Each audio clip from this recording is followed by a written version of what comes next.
Netanyahu was out within hours, wasn't he, accusing Australia of allowing anti-Semitism to flourish.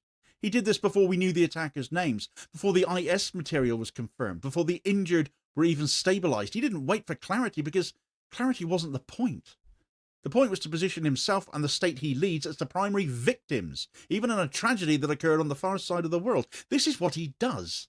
Turns every attack on a Jewish community into a political asset, fold it into his ongoing attempt to cast global criticism of Israeli government policy as a direct threat to Jewish safety everywhere, and he hopes nobody notices the sleight of hand. But this time the narrative collapsed faster than he could build it, because the facts contradicted everything he tried to imply.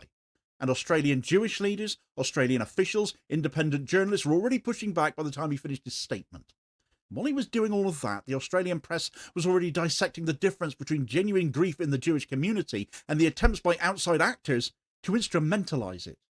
You had commentary pointing out that Bondi is grieving and doesn't need a foreign leader using its tragedy to score points against a government he dislikes. And again, this is what happens in a media environment where political actors treat violence as a kind of rhetorical currency. When a tragedy happens, they spend it on whatever narrative they were already pushing. The dead become props in someone else's story long before they end up being treated as the people they were. But the moment the facts emerged, IS propaganda, a Syrian Muslim hero, no connection to Gaza protests, no connection to Iran.